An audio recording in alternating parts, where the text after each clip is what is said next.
जो training session है मोटा मोटा एक वर्कफ्लो स्टैंड पॉइंट और प्रैक्टिकल यूसेज के स्टैंड पॉइंट से रन करूंगा।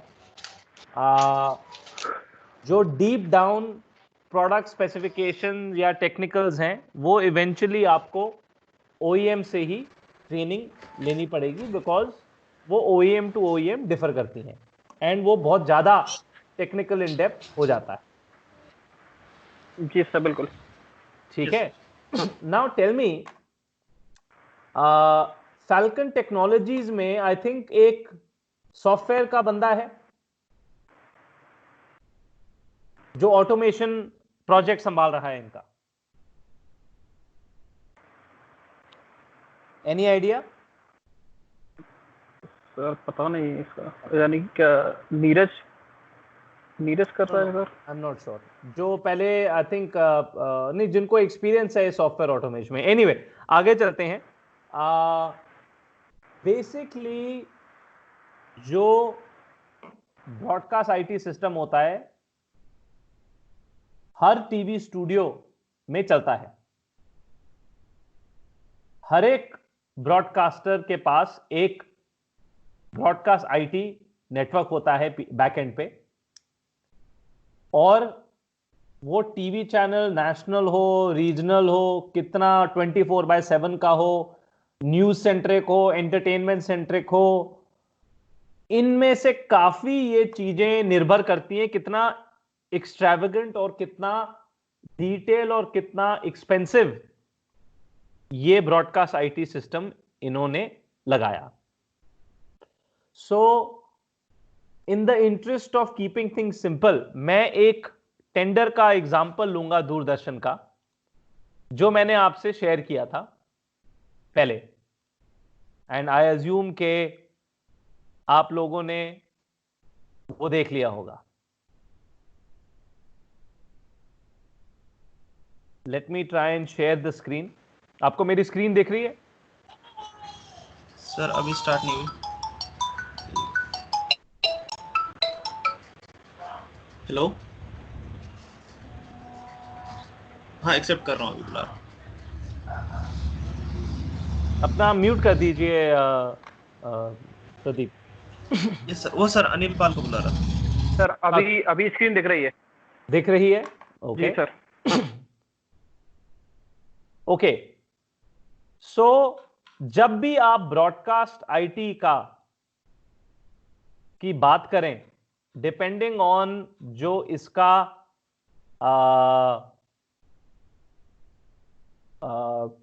जितना डिटेल या जितना सॉल्यूशन बड़ा है, मेन कंपोनेंट्स ब्रॉडकास्ट आईटी में होते हैं फॉलोइंग। ये प्लीज लिखिए और इनसे आपको फेमिलराइज होना है, इन टर्मिनोलॉजी से फेमिलराइज होना है। सबसे पहला, मैं वर्कफ्लो स्टैंड पॉइंट से बात कर रहा हूं, जो चीज पहले आती है मैं वो पहला जिक्र करता हूं ताकि थोड़ी अंडरस्टैंडिंग में आपकी आसानी हो। सबसे पहले आता है इंजेस्ट। इंजेस्ट नाम सुना है किसी ने पहले? किसी नहीं को पता सर, है इंजेस्ट नहीं क्या? सुना सर, नहीं सुना। ओके। इंजेस्ट बेसिकली वो करता है, इसका फंक्शन होता है रॉ फीड या कंटेंट को जो प्ले करना है उसको रॉ फॉर्म में या उसको अनएडिटेड फॉर्म में, या जो भी कंटेंट आपको प्ले करना है उसको सिस्टम में इनपुट लेना, इंजेस्ट। ये कंटेंट काफी जगहों से आ सकता है। ये प्री रिकॉर्डेड कंटेंट होता है, हो सकता है जो वीटीआर से आ सकता हो, जिसको बेसबैंड कहते हैं, बेसबैंड फॉर्मेट से आ सकता है, कैमरा से, पीसीआर रूम से आ सकता है, डीएसएनजी वैन से आ सकता है, कैमरा बैकपैक से आ सकता है, ये आ सकता है आपके ब्यूरो ऑफिसेज से, कहीं और आपके ऑफिसेज हों वहां से आ सकता है, etcetera etcetera. Formats broadcast IT में आज के दिन में दो तरह के होते हैं, क्योंकि अब तो सब डिजिटल डोमेन में ही है। तो दो तरह के फॉर्मेट्स हैं। पहला तरह का फॉर्मेट उसको कहते हैं फाइल बेस्ड फॉर्मेट, और दूसरा तरह का फॉर्मेट थोड़ा ट्रेडिशनल है, पहले का चला आ रहा है, उसको बेसबैंड फॉर्मेट कहते हैं।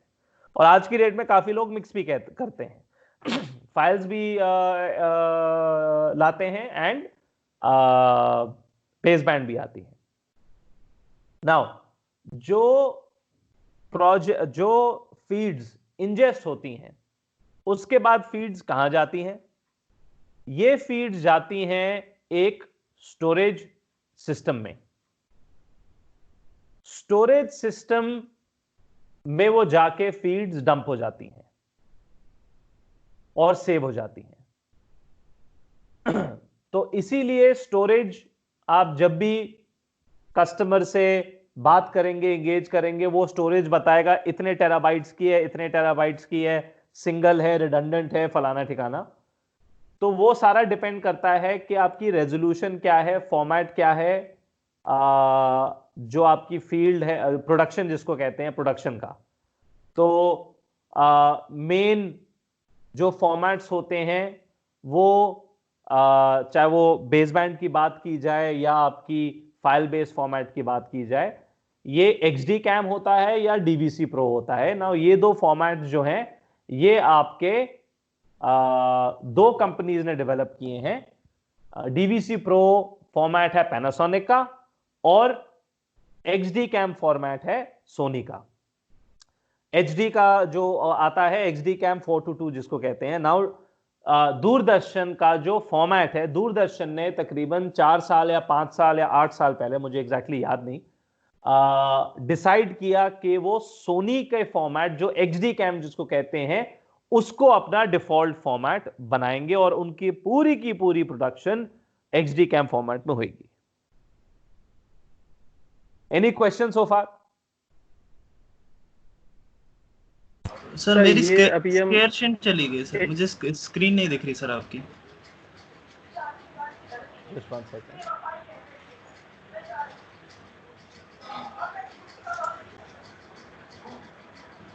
अब दिख रहा है? जी सर, अभी दिख रही है। यस सर, अब दिख रही है सर। सर मेरा क्वेश्चन ये है, जो अभी आपने दो फॉर्मेट बताए, तो क्या ये अभी आपने सेकंड पॉइंट बताया स्टोरेज सिस्टम, क्या इससे रिलेटेड है?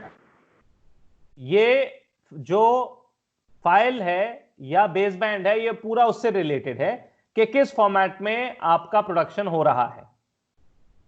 नॉर्मली कस्टमर क्या करता है, जिस फॉर्मेट में प्रोडक्शन है वो कंसिस्टेंट रखता है थ्रू एंड थ्रू। तो VTR भी वो सोनी के ही यूज करेगा, नहीं तो उसको कन्वर्ट करना पड़ेगा एक फॉर्मेट से दूसरे फॉर्मेट पे। जी सर। और जो फाइल्स सेव होती हैं वो भी सेव करेगा XD कैम फॉर्मेट में, ताकि उसको फॉर्मेट चेंज ना करना पड़े। ठीक सर। अभी आपने सर जो मेन बताया, अभी जो मेन फॉर्मेट में अभी दूरदर्शन वर्क कर रहा है, जो करेगा, वो सोनी का फॉर्मेट है XD cam 422। HD cam? HD नहीं, XD। XD। हाँ, ये देखिए, ये दिख रहा है? जी सर, जी सर। ये सोनी का प्रोप्राइटरी वो है, नहीं तो ये पहले DVC Pro 50 भी यूज करते थे। तो बेसिकली आज की डेट में मेन दो यही फॉर्मेट्स हैं, बट सारी प्रोडक्शन सारी XD कैम में ही होती है इनकी, सोनी का फॉर्मेट जो है। जी सर। तो जो बची कुचा कंटेंट DVC मतलब पैनासोनिक का पुराना है, वो फिर कन्वर्ट करते हैं XD कैम में। जी सर। ओके, एक बार जब आपका कंटेंट सर्वर्स में जाके बैठ जाए, सर्वर की कैपेसिटी टेराबाइट्स में होती है, जिसके मुताबिक उनको बताया, वो जो पूछते हैं कि हाँ जी कितने टेराबाइट्स का आपको चाहिए, कितना आवर्स का स्टोरेज चाहिए आपको, इससे आपकी कैपेसिटी बनाई जाती है सर्वर की। तो एक बार आपका सर्वर पे आके फीड सेव हो जाए, उसके बाद क्या होता है हम उस पे चलेंगे। मैं तब तक आपको रेफरेंस के लिए एक डायग्राम दिखाता हूं, जिससे थोड़ी आपको क्लैरिटी आ जाएगी। ये डायग्राम दिख रहा है आपको? दिख रहा है, दिख रहा है। ओके, सो हमने आज की डेट में बात की इंजेस्ट की। ये है इंजेस्ट,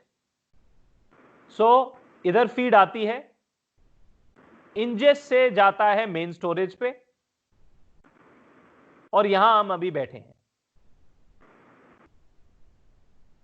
मेन स्टोरेज से क्या होता है, ये फीड को एक्सेस कर सकते हैं ग्राफिक्स टीम और एडिटिंग टीम, जहां इन स्टोरेज इन फीड्स को एडिट किया जाता है।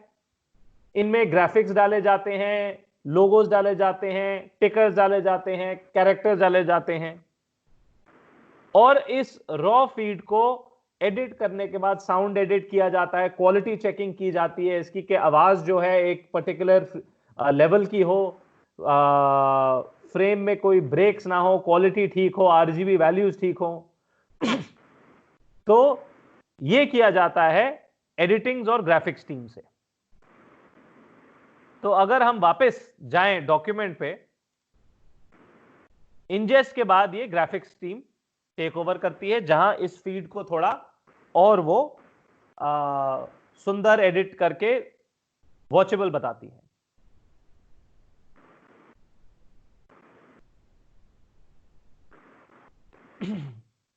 जो एडिटर्स होते हैं, आज की डेट में 3 या 4 तरह के पॉपुलर फॉर्मेट्स हैं एडिटिंग के, ये आप लिखिए, ये आपको सुनने में भी आएगा। एक टाइम पे final cut pro, FCP short में माना जाता था, वो बहुत पॉपुलर होता था, एप्पल का वो प्रोडक्ट था, और वो डिसकंटिन्यू हो गया है कुछ सालों से। तो पुराना ही वर्जन पे कोई काम एक्स्ट्रा हुआ नहीं है, वही अभी भी थोड़ा बहुत यूज होता है तो यूज होता है। एक फॉर्मेट है ये। सर कौन सा, रिपीट कर दीजिए जरा। Final cut pro, FCP। Final.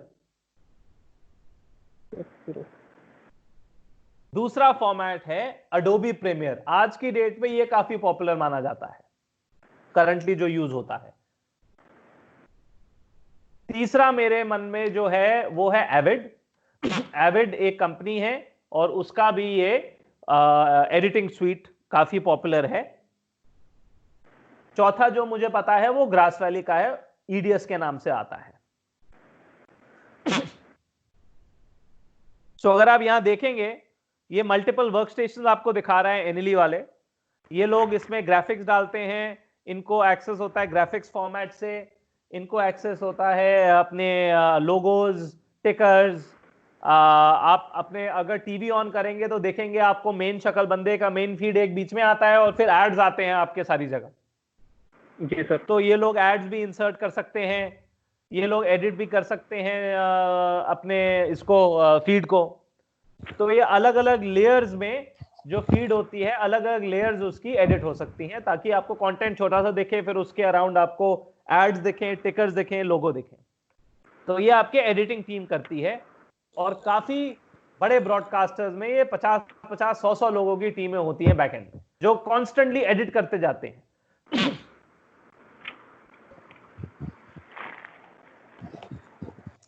एक बार कंटेंट एडिट हो गया तो फिर उसको शेड्यूलर में भेजा जाता है,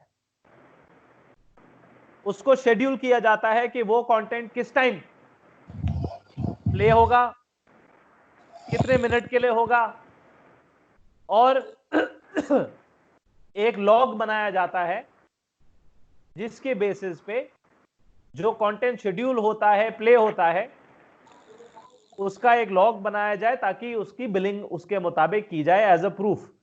क्योंकि जो भी कंटेंट होता है उसमें एड्स होते हैं, वो सारा एक MIS बन के, जहां से कंटेंट वो जिसका आता है, पेड प्रोग्रामिंग आती है, वो उनको दिया जा सकता है। क्योंकि आपको पता है टीवी चैनल केवल एड रेवेन्यू से ही चलता है, या कोई उनको पैसा देता है प्रोग्राम बनाने के लिए, और उस प्रोग्राम को बेचते हैं, ऑनलाइन राइट्स देते हैं, तब वो उस पे उसको ट्रांसमिट करते हैं। यही एक माध्यम है टीवी चैनल का आमदनी का। तो इसीलिए इनके लिए बहुत इंपॉर्टेंट है कि कंटेंट अच्छा दिखाया जाए, ताकि लोग देखें, उनकी TRP बढ़े, जिससे कि वो एड ज्यादा से ज्यादा चला सके और प्रीमियम ज्यादा से ज्यादा एड वालों से ले सकें। तो आपकी जो शेड्यूलिंग होती है, प्लेलिस्ट बनती है, किस टाइम क्या कंटेंट प्ले होगा, ये इसके मुताबिक होता है। और ये काफी हद तक फ्यूचर तक इन्होंने 2 दिन 3 दिन की प्लेलिस्ट बनाई रखते हैं।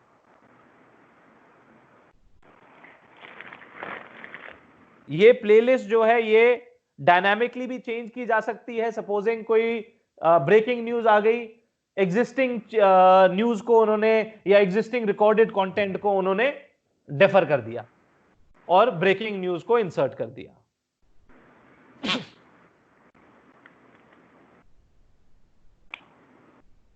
फाइनली जब शेड्यूल कंटेंट हो जाता है, इसके बाद ये प्लेआउट सर्वर्स में जाता है।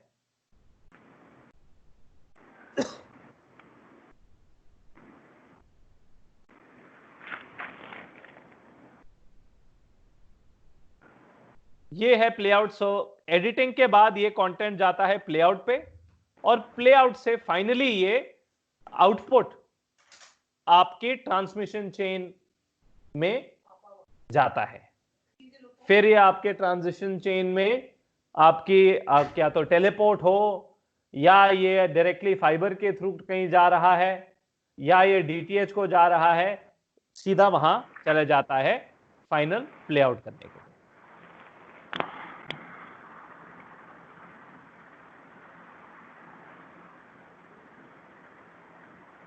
एनी क्वेश्चन सो फार?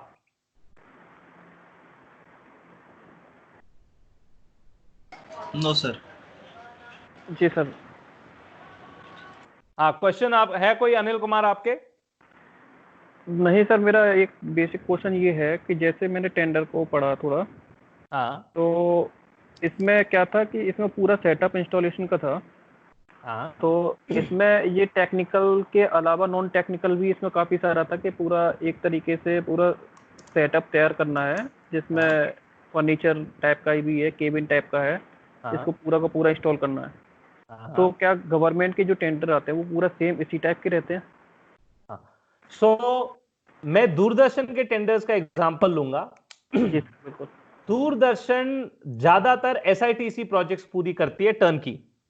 बिल्कुल। नाउ मैं इसमें बताना चाहूंगा जो नॉन टेक्निकल चीजें हैं, फर्नीचर, जैसे कि आपने बात की, कुर्सियों की बात हो रही होगी, इसमें चेयर्स भी मांगी होगी उन्होंने। बिल्कुल सर।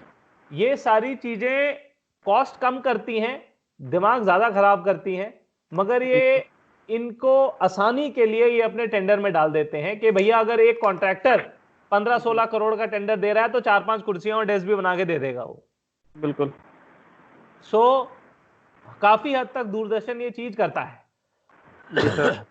एसीज भी हैं, एसी भी हैं।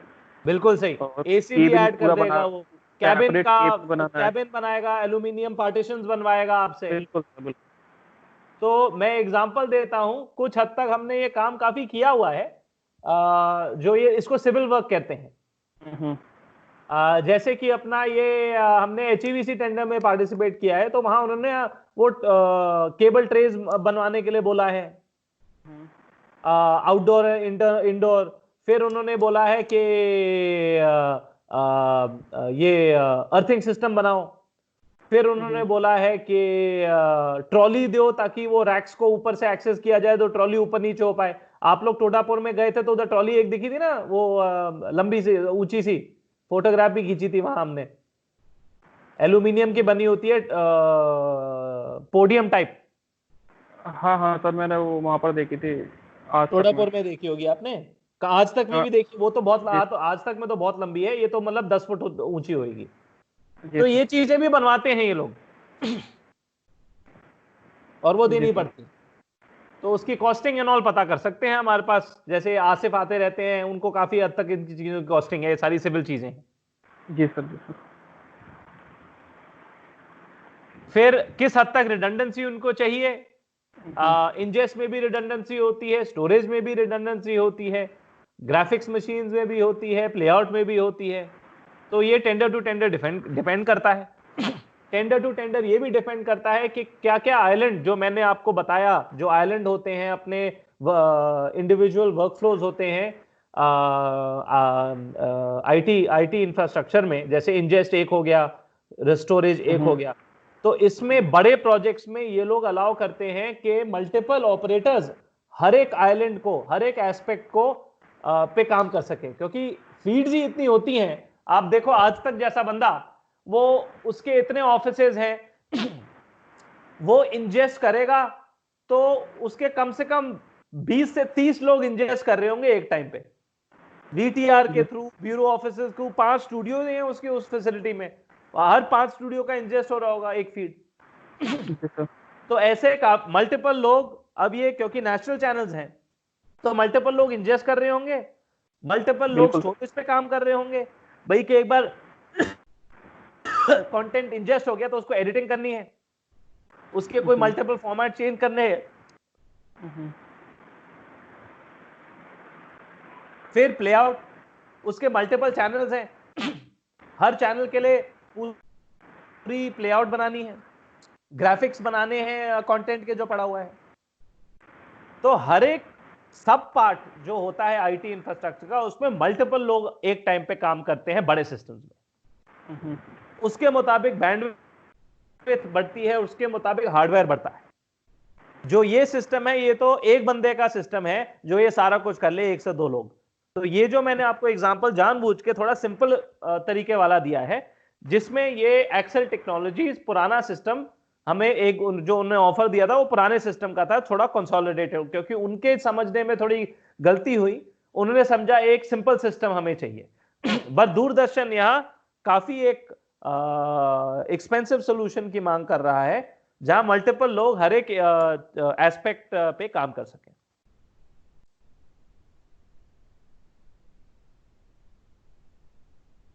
फाइनल प्लेआउट से पहले क्वालिटी चेक होता है, मैंने बताया था, तो ये वो है।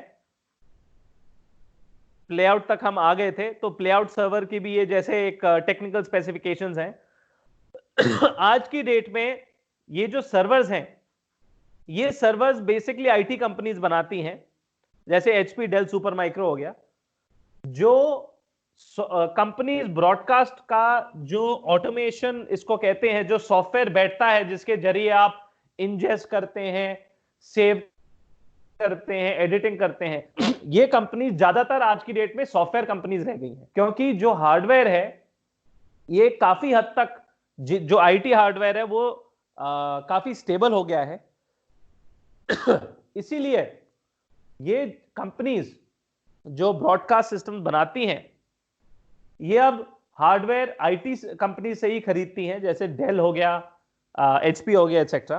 पहले ये कंपनीज अपना इंडस्ट्रियल हार्डवेयर बनाती थी, तो काफी महंगा होता था, ये काफी बड़े बड़े सर्वर्स होते थे।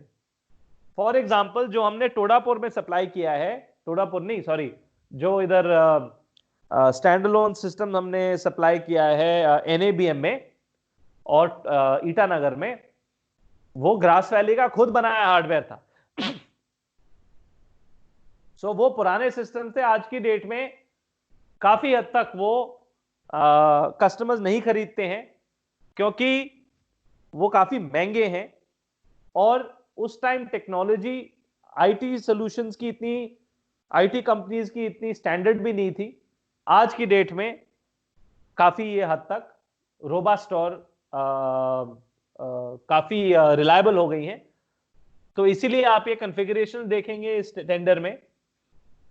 इन्होंने तो, दूरदर्शन ने तो बोला भी हुआ है कि हार्डवेयर कंपनीज इस तरह की हो जैसे HP, Dell, Super Micro, reputed manufacturers. तो ये ब्रॉडकास्ट कंपनीज नहीं का नाम नहीं ले रही हैं। एक टाइम पे ब्रॉडकास्ट कंपनी का ही नाम लेती थी कि सर्वर्स इसी कंपनी के होने चाहिए जिसका सॉफ्टवेयर है, बट वो जमाना गया। और इस टेंडर में जिस पे दूरदर्शन काम कर रही है, उसमें भी ये डेल, एचपी जैसे सर्वर्स ही मांगेंगे। फिर ये सेंट्रल सर्वर जो हमने बात की है, जिसपे स्टोरेज होती है, इसका भी हमने बात कर ली है। हमने फिर ये ग्राफिक्स टीम्स की भी बात की, एडिटिंग टीम्स की भी बात की। फिर एक एडमिनिस्ट्रेटिव वर्क स्टेशन भी होते हैं जो एक्सेस देता है राइट्स सारे यूजर्स को, क्योंकि कोई भी बंदा अगर अनऑथराइज इसमें एक्सेस कर ले तो काफी डैमेज कर सकता है, फाइल्स को डिलीट कर सकता है, प्लेलिस्ट को चेंज कर सकता है। तो उसको अवॉइड करने के लिए पूरे सिस्टम में एक एडमिनिस्ट्रेटिव हायरार्की होती है जो एडमिनिस्ट्रेटिव वर्क स्टेशन से दी जाती है, ताकि हर बंदे को जो पासवर्ड है वो उसका वही एक्सेस करे जो उसको करना चाहिए और कई चीजें वो ना दे। फॉर एग्जांपल, अगर आज तक में 5 चैनल हैं, एक है हेडलाइंस टुडे और एक है आज तक जो हिंदी चैनल है, तो जो आज तक का एडिटर है उसको हेडलाइंस टुडे का फीड दिखेगा ही नहीं, तो वो उस पर काम कर ही नहीं पाएगा। वो सिर्फ उसको अपने फोल्डर्स पे एक्सेस होगा ताकि वो इंजेस्ट और एडिटिंग उसी पे और प्लेआउट उसी का कंट्रोल कर सके जो उसके चैनल का रिलेटेड है। Any question? इसका मतलब सर यानी कि हार्डवेयर एक ही होगा, लेकिन उसको जो अलग अलग चैनल के लिए उनको एक्सेस दे दी जाएगी, वो अपना सेपरेट वर्क करते रहेंगे, लेकिन हार्डवेयर एक ही रहेगा, यही है ना सर इसका मतलब? नॉर्मली यही होता है, बट कोई कंपनीज हार्डवेयर भी अलग रखना चाहती हैं कि भैया वो नौबती ना आए कि सिस्टम फेल हो गया तो सारे चैनल डाउन हो गए। बिल्कुल। हालांकि ये होता नहीं है, आज की डेट में काफी हद तक कॉमन चीजें रहती हैं चैनल्स के बीच। जी सर। सर मेरा नेक्स्ट क्वेश्चन ये है, जितने जैसे इंजेस्ट के लिए अलग सर्वर है हार्डवेयर, यस, स्टोरेज के लिए अलग हार्डवेयर है, बिल्कुल, और एक और था प्लेआउट, उसके लिए भी अलग हार्डवेयर है, ग्राफिक्स के लिए भी अलग हार्डवेयर है, एडमिनिस्ट्रेटिव वर्कस्टेशन के लिए भी अलग हार्डवेयर है, एडिटिंग के लिए भी अलग हार्डवेयर है। अच्छा, लेकिन सर एडिटिंग और ग्राफिक्स और शेड्यूलर के लिए उसमें कोई हार्डवेयर अलग से यानी ब्लॉक डायग्राम था उसमें नहीं था? है, तो फिर वो किस हार्डवेयर पर होगा? ये देखो, जो अभी आपने एक ब्लॉक डायग्राम शेयर किया। ये रहा एडिटिंग। जी सर, अभी इसमें हार्डवेयर ये अलग हार्डवेयर है। ओके सर, ये तो सब सिस्टम्स हैं जो इसको ऑपरेट करने के लिए हैं, या फिर ये ग्राफिक्स और नहीं, सो ये सिस्टम्स हैं जिसपे नॉन लिनियर एडिटिंग स्वीट्स या सॉफ्टवेयर इंस्टॉल किया जाएगा और ये इंटरफेस करेंगे स्टोरेज के साथ। स्टोरेज से लेंगे फीड, यहां आएगी फीड, एडिटिंग होगी और वापस यहां सेव होगी एडिटेड फीड। जी सर, ये अलग हार्डवेयर है। ठीक। शेड्यूलर भी अलग हार्डवेयर है। और सर जो मेन इनके जो एक आपने जैसे एडिटिंग के सॉफ्टवेयर्स बताए, जो मेन सॉफ्टवेयर्स रहते हैं इस सिस्टम में मेन सिस्टम में, तो इनके अलावा और कौन कौन से सॉफ्टवेयर हैं जो मेन सॉफ्टवेयर में आते हैं, जैसे हार्डवेयर की रेंज में जो कॉस्टली होते हैं? जैसे प्लेआउट के लिए कुछ रहता होगा सर सॉफ्टवेयर, और इंजेस्ट के लिए कुछ सॉफ्टवेयर रहता होगा।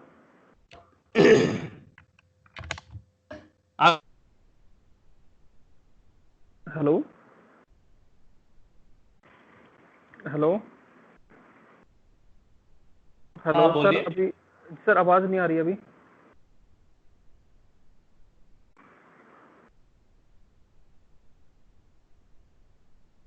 हेलो सुदीप, आवाज आ रही है क्या मेरी? हाँ, मेरे को तो आ रही है आवाज। अच्छा, सर की आवाज नहीं आ रही अभी। करण सर की आवाज चली गई है। ये सर आ रही है, ये अच्छा अनिल पाल है। आपकी आवाज आ रही है? सर आपकी आवाज ब्रेक कर रही है सर।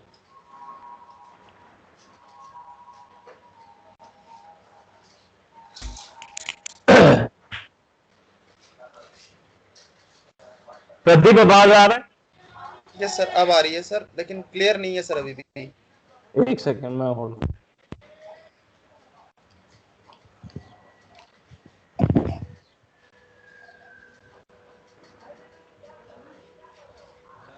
हेलो, ये अभी भी सर फटी हुई सी आवाज आ रही है सर। ये माइक का इशू लग रहा है मुझे।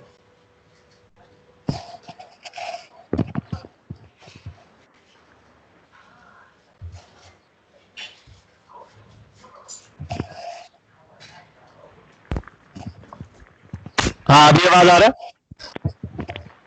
हाँ सर, आवाज आ रही है। यस सर, अब आ रही है सर। ओके सर आपकी स्क्रीन चली गई है। अभी आ रही है आवाज? स्क्रीन आ रहा है? नहीं सर, अभी स्क्रीन नहीं आ रही। अब स्क्रीन नहीं आ रही।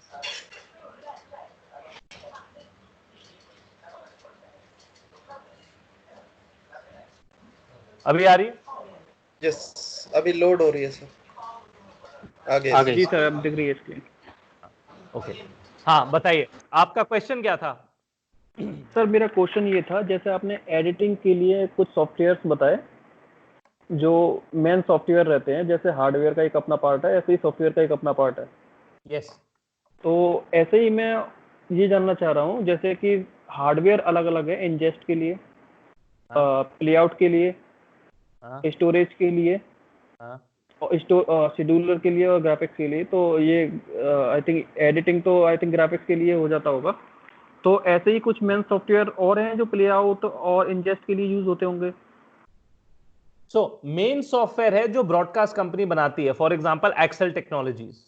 एक्सेल टेक्नोलॉजी, ठीक है, जिसके साथ हम यहां काम करना चाहते हैं, जिसका प्रोडक्ट हम प्रपोज करना चाहते हैं, जिसके साथ कॉन कॉल हुई थी 2 दिन पहले। जी sir. Similarly Grass Valley, Imagine Communications, Pebble Beach, एवको, ये सारी कंपनीज है, ब्रॉड स्ट्रीम, ये सारी पॉपुलर कंपनीज जो लोग डैलेट, जो ऑटोमेशन के डोमेन में एक्सपर्ट हैं। जी सर।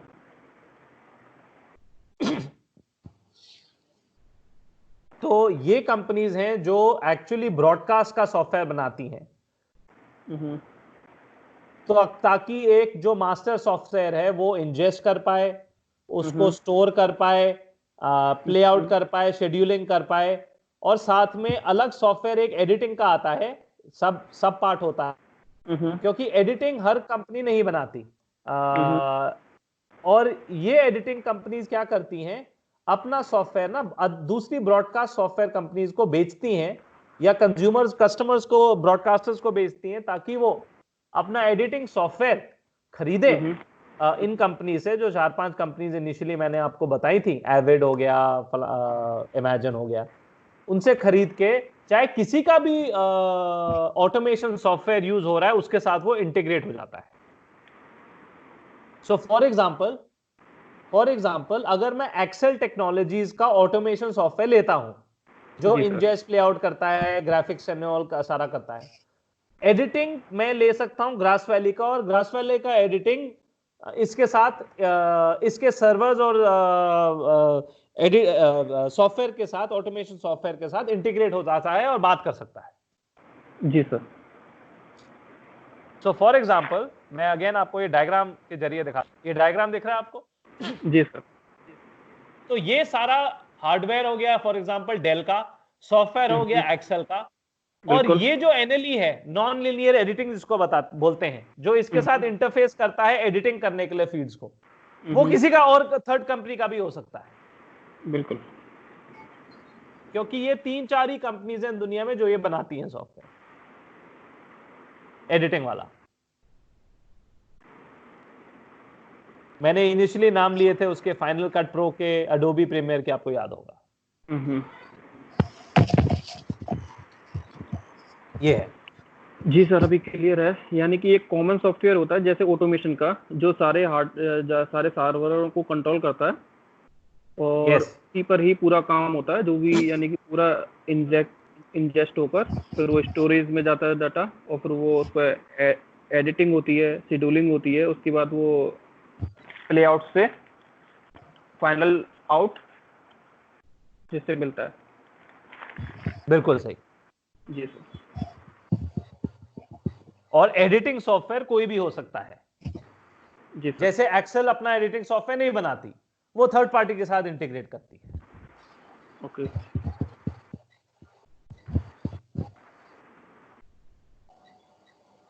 फिर एक राउटर का भी काफी काम होता है, ताकि हर एक वीडियो फीड जो है वो किसी भी सर्वर पे एक्सेस हो जाए। तो आई डोंट नो अगर इस डायग्राम में राउटर बनाया है इन्होंने या नहीं बनाया, लेट्स हैव अ लुक।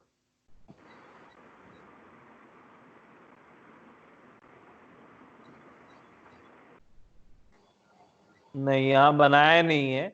वैसे एक राउटर होता है जो सारी HDSDI स्ट्रीम्स को एक्सेस कर सकता है, ताकि आपको मैन्युअली पोर्ट्स कभी भी किसी सर्वर में चेंज ना करने पड़े। जी सर। वो पीछे राउटिंग स्विचर से भी कोई भी फीड आप किसी भी सर्वर में दे सकते हैं। मतलब बेसिकली से ये जैसे ये आईपी स्विच दिख रहा है ना आपको, वैसे ये राउटर एसडीआई के लिए स्विचिंग करता है और एक्सेस करता है।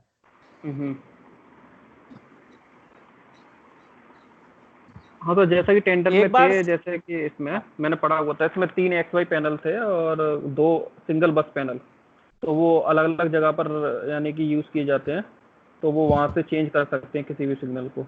जैसे इंजेस्ट में आपने बताया कि 4 पोर्ट का इनपुट के लिए, बिल्कुल, तो बिल्कुल वो 4 पोर्ट यानी कि राउटर के आउट पर कनेक्ट रहते होंगे और इनपुट पर काफी सारी यानी 32 इनपुट से इनको एक साथ कनेक्ट कर सकते हैं, जिनको स्विच कर सकते हैं 4 आउटपुट पर।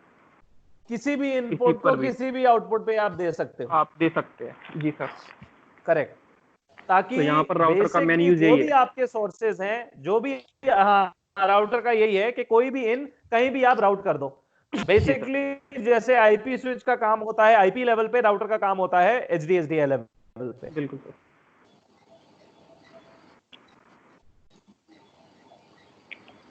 फिर ये आपके उसके लिए यूज होते हैं, तो ये भी टेंडर का क्योंकि दूरदर्शन पूरा सोल्यूशन मांगता है, तो सिंक पल्स जनरेटर बेसिकली आपका एक पल्स जनरेट करता है जिसके बेसिस पे फ्रेम लॉक हो जाए। जी सर।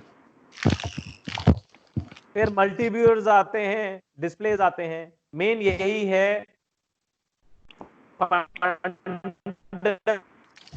अभी वॉइस ब्रेक हो रही है सर, आपकी वॉइस ब्रेक हो रही है सर। आईटी सेटअप सर, आपकी आवाज नहीं आ रही सर, बहुत ब्रेक हो रही है आवाज।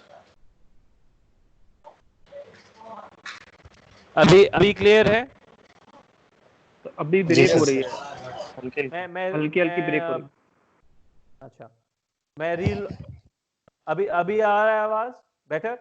हाँ सर, अभी आ रही है। अभी ठीक है आवाज? जी सर। जी सर। ओके, सो मेन ये है आपका सिस्टम, एक ब्रॉडकास्ट आईटी सेटअप का। इसके अलावा 2-3 और फंक्शंस होते हैं।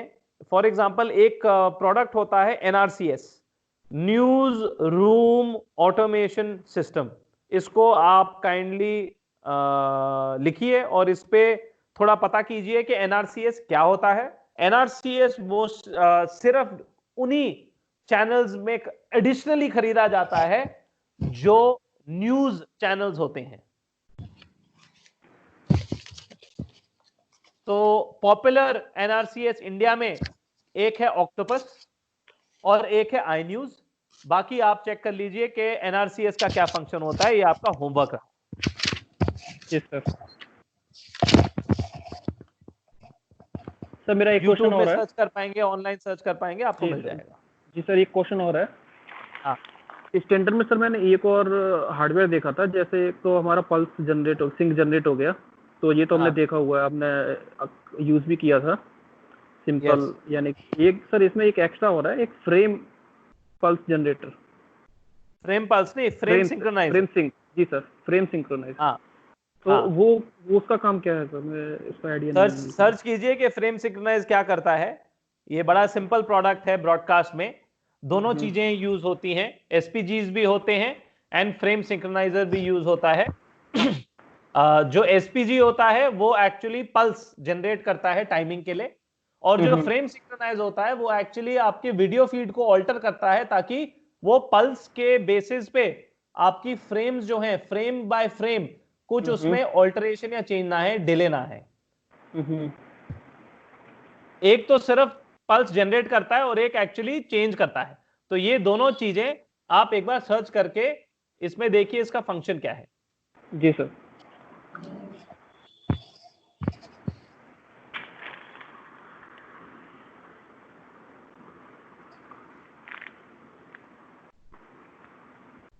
Any other questions? No sir. Yes sir. Sir मेरा अनिल पाल, yes, सर मेरे अनिल कुमार, हाँ बोलिए प्रदीप। सर मेरा क्वेश्चन है, जैसे इंजेस्ट हो गया, ऑडियो प्ले आउट सिस्टम हो गया, ये एक यूनिट से दूसरी यूनिट से कैसे सिर्फ राउटर के थ्रू कनेक्ट होते हैं? अगर होते हैं जो, तो उनके साथ जो डेकलिंग का जो कार्ड लगा है जिसमें एसडीआई आउटपुट निकलता है, वो कैसे लिंक करता है एक यूनिट से दूसरे यूनिट पे? एक सर्वर हार्डवेयर दूसरे सर्वर हार्डवेयर से लिंक कैसे है, ये आपका प्रश्न है?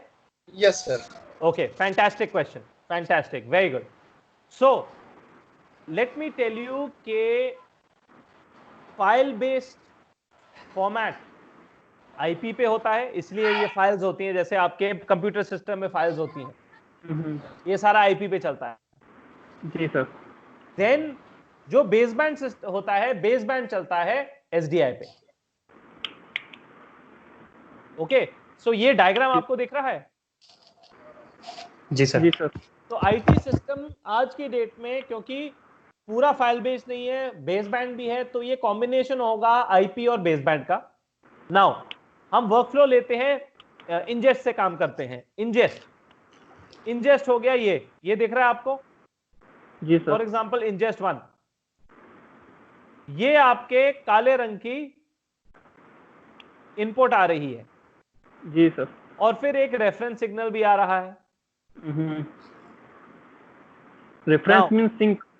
रेफरेंस हो गया सिंक, एकदम सही। जी सर, बिल्कुल। जो ये दो केबल्स हैं, ये इंजेस्ट सर्वर दोनों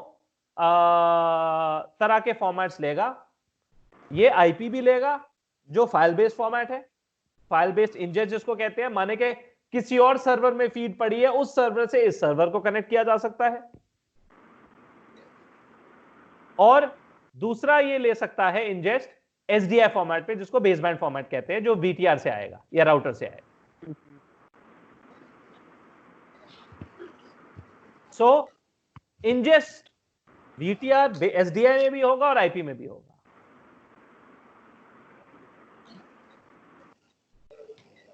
क्लियर?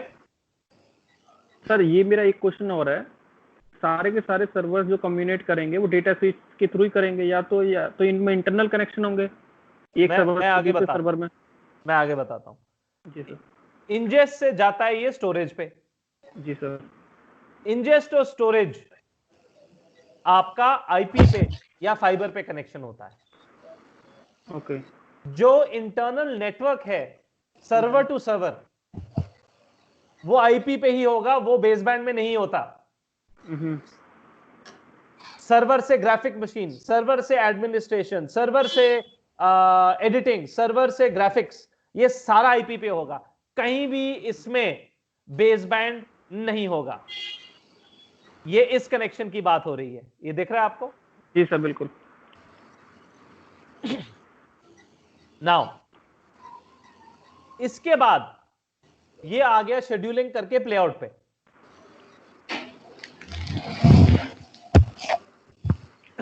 तो ये इंजेस्ट है, ये प्लेआउट यहां कहीं होगा, ये प्रोग्राम। अब सर्वर जो आउटपुट देगा प्लेआउट का, कौन से फॉर्मेट में होगा, कोई गेस कर सकता है? कौन से फॉर्मेट में? सर एसडीआई में होगा वो, एसडीआई पर, यानी कि आप सही बोल रहे हो। रीजन क्या है? में होगा। रीजन सर रीजन क्योंकि राउटर को इनपुट दे रहे हैं हम यहाँ पर, तो राउटर पे इनपुट तो एसडीआई। वो छोड़ दो, अगर राउटर नहीं होता तो क्या रीजन होता कि आप सर्वर का आउटपुट, जो फाइनल प्लेआउट का आउटपुट है, वो एसडीआई में? क्या रीजन? सर रीजन ये है इसका, क्योंकि सारे ब्रॉडकास्ट इक्विपमेंट एसडीआई फॉर्मेट को ही फॉलो करते हैं सर। जी सर, बिल्कुल, ये भी है। बिल्कुल सही। इसके बाद प्लेआउट के बाद ये मास्टर कंट्रोल या ट्रांसमिशन में जाएगा, जिसका फॉर्मेट एसडीआई है।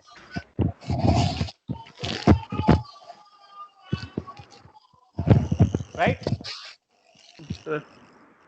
सो इनपुट लिया आईपी में या बेसबैंड, दोनों में। Internal networking server to server सारी आईपी या फाइबर पे हुई, और उसके बाद आउटपुट गया वापस एसडीआई पे एंड आउट। जी सर।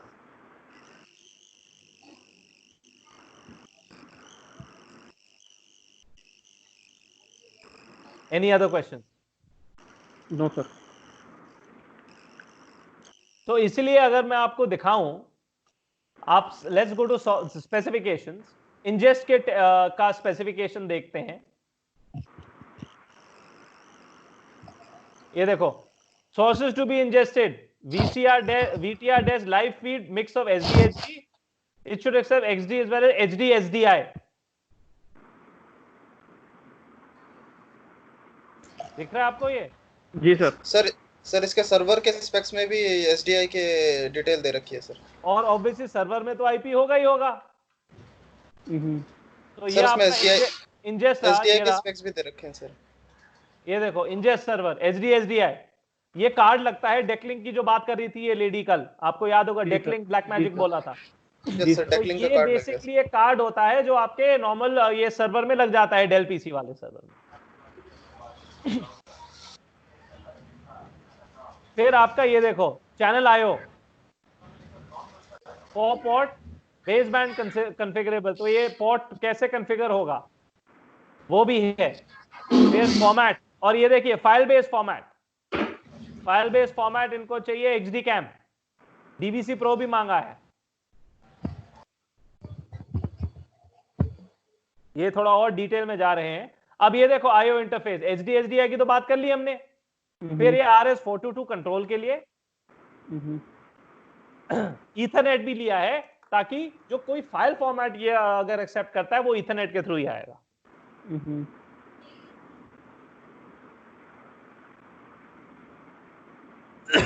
अब कोई बता सकता है सर्वर में, स्टोरेज में कौन सा फॉर्मेट होगा?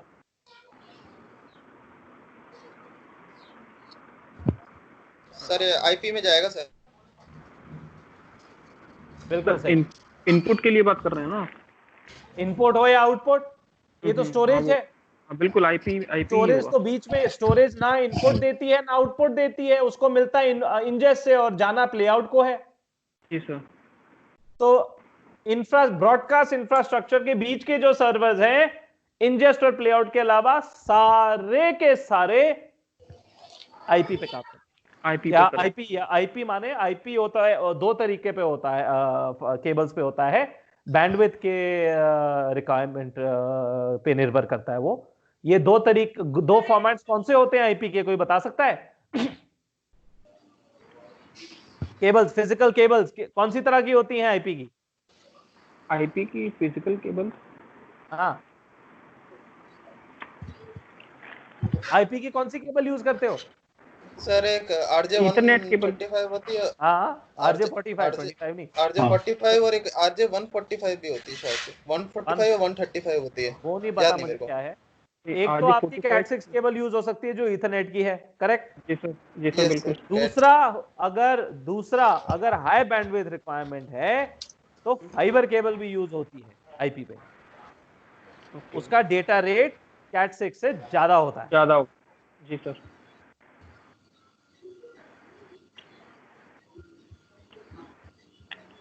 What else? और कुछ, और कोई क्वेश्चन? नहीं सर। तो दूरदर्शन के टेंडर की और खासियत ये भी है, आप लोग जान गए होंगे कि 98-99% बिल ऑफ मटेरियल वो खुद ही बताते हैं कि क्या है उनका।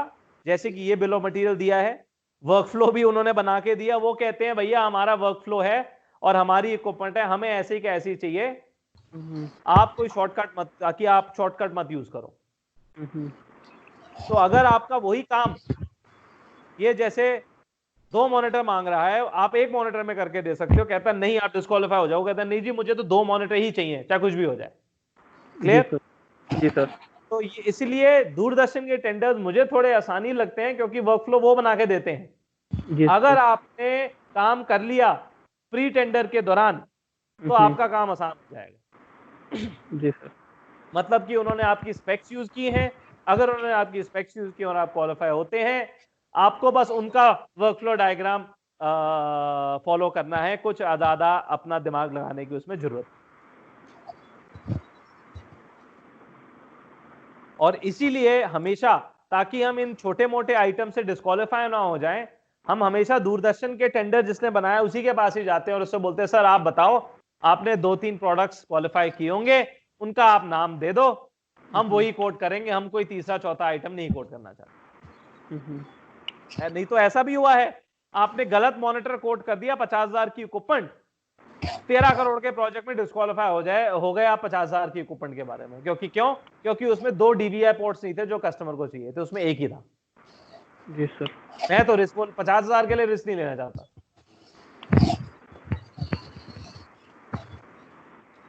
Any questions? No sir. जी नहीं। No sir. तो आई होप इस ट्रेनिंग सेशन के बाद आपको एक टिपिकल चैनल के ब्रॉडकास्ट IT सिस्टम का ओवरव्यू मिल गया है। जी सर। एंड जिस तरह मैंने कल डिस्कशन की इस लेडी के साथ, उस तरह आप लोग भी अब ये डिस्कशन फॉरवर्ड कर पाएंगे, ताकि एक सिस्टम डायग्राम, एक बजटरी कोट हम प्रपोज कर सकें कस्टमर को और एक डिस्कशन कर सकें। चाहे कस्टमर को कौन कॉल लेके डिस्कशन करनी हो, कस्टमर के साथ कोई प्रॉब्लम नहीं है, OEM के साथ। सो प्रदीप और अनिल कुमार, अभी कोई क्वेश्चन आए हैं ये लेडी के, तो मैं चाहता हूं आप बिल्लानंद से कोऑर्डिनेट करके इन क्वेश्चंस का आंसर दीजिए, ताकि ये सिस्टम बना ले हमारे लिए। जी सर। आप लोग कॉपीड हो उस ईमेल में जो सिमियोना ने भेजी है कल? सर मैं तो हूं सर। तो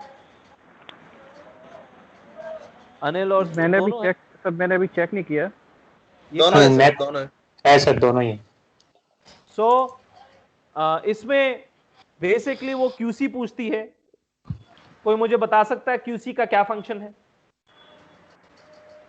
तो जैसे आपने बताया लास्ट में क्वालिटी चेक करने के लिए जो भी एडिटिंग हुई है या जो भी काम हुआ उसका फाइनली उसको चेक करने के लिए कि सब कुछ जैसा ऑडियो आउटपुट हमको क्वालिटी, चाहिए था वो सारा सब कुछ। सेटिंग्स। यस। जी सर। तो ये रिक्वायर्ड पूछ आउट। रही है कि QC का are they going to need a tool such as button और समथिंग डिफरेंट। इसका मतलब QC के थर्ड पार्टी मैन्युफैक्चरर्स होते हैं, जैसे कि एडिटिंग स्यूट्स के होते हैं। तो QC का चेक प्रोडक्ट उनको थर्ड पार्टी का चाहिए, जो कि बहुत डिटेल में QC देता है। फॉर एग्जांपल, जैसे इसने बटान का नाम लिया है, BATON। इसके अलावा एक इंटेरा सिस्टम्स है, ये भी लिख लीजिए नाम। मेरे हिसाब से एक और टेक्ट्रॉनिक्स भी बनाता है इसको, ये 3 नाम लिख लीजिए। और ये कस्टमर आपको बताएगा आपको इस तरह के थर्ड पार्टी चाहिए, या हमें बताइए कि किस तरह का QC चाहिए, उसकी क्या क्या फंक्शंस होनी चाहिए, ताकि हम अपना QC दें जो थोड़ा सिंपल वर्जन है, या थर्ड पार्टी दें जो थोड़ा इन डेप्थ करता है काम।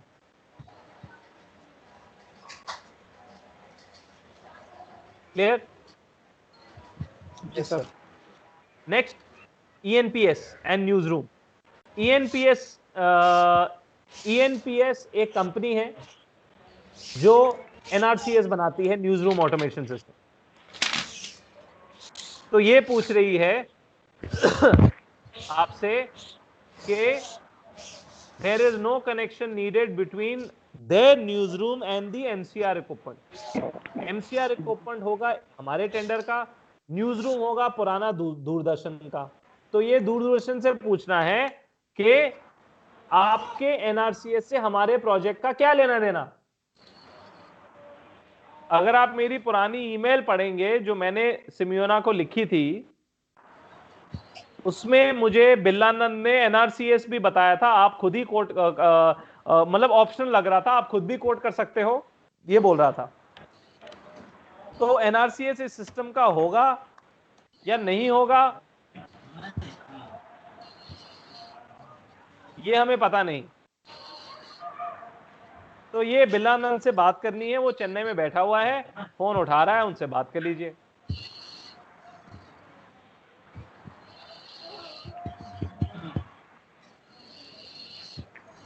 आपको मेरी स्क्रीन दिख रही है? जी सर। Yes sir.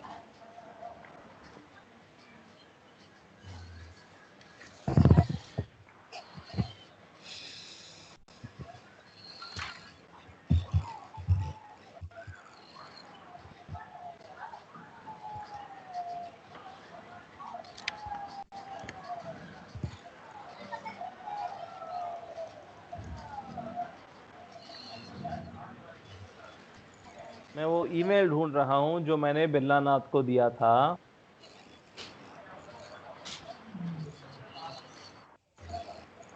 जहां एनआरसीएस की भी बात की थी।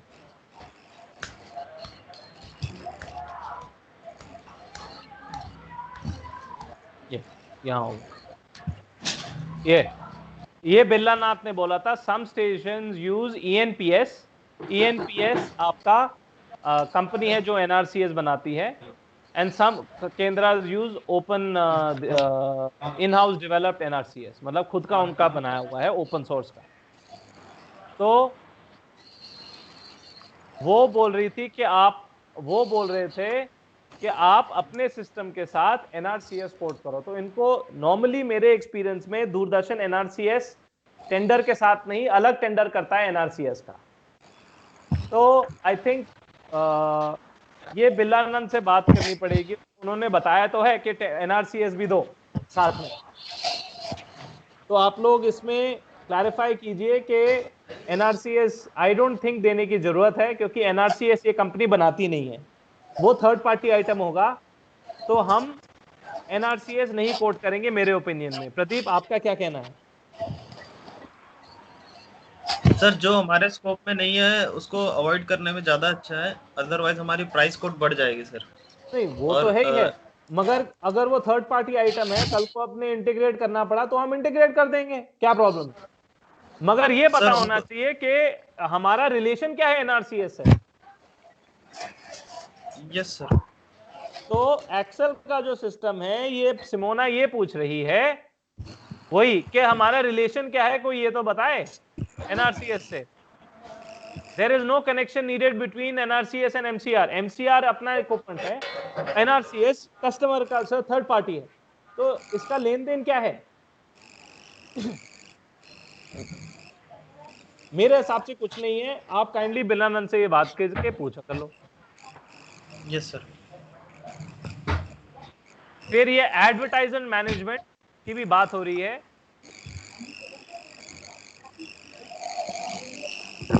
ये थोड़ी इंफॉर्मेशन आपको चाहिए होगी। If they need a reconciliation report to be issued and basically how they need to, तो वर्कफ्लो पूछ रही है ये। तो ये प्लीज क्लैरिफाई कीजिए बिलानंद से कि एड मैनेजमेंट कैसे होगा। आपको रिपोर्ट हमारी रिपोर्ट में चाहिए, कोई एज रन लॉग या कुछ चाहिए आपको? ये नाम लिखिए कीवर्ड एज रन लॉग, कि क्या क्या ऐड प्ले हुआ है कितने देर में। ये आप बिल्लानंद से पूछेंगे तो आपको थोड़ा वो एक्सप्लेन कर पाएगा, और इसके मुताबिक सिमोना को आप रिप्लाई कीजिए। Yes sir.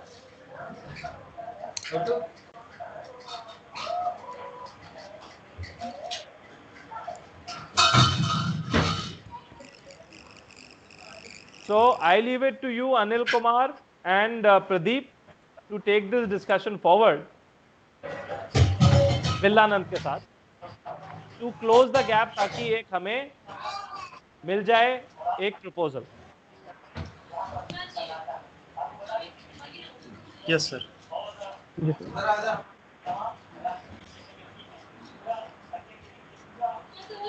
जो रैमकॉम नाम लिया हुआ है, रैमकॉम सोल्यूशन एक्सेल का है, जो एड्स को करता है, बिजनेस सॉफ्टवेयर है जो ट्रैफिक और एड्स मॉनिटर करता है। शेड्यूलिंग, वही ट्रैफिक एड शेड्यूलिंग यही करता है। तो ये पूछ रही है कि चाहिए नहीं चाहिए।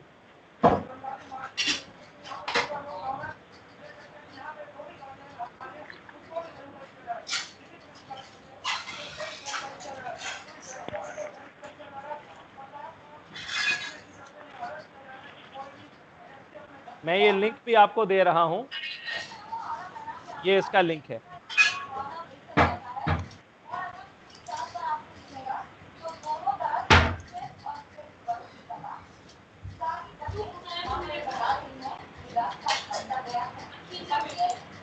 Okay, so I please take this forward,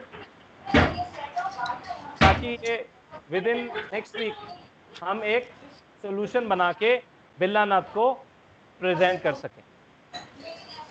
एक बार प्राइस प्रपोजल आ गई प्रदीप, मैं आपसे आपके साथ कोऑर्डिनेट करूंगा उसमें ड्यूटी फ्रेट एंड ऑल बाकी चीजें ऐड करने के लिए। Yes sir. Okay, if there are no other questions then we can end this call.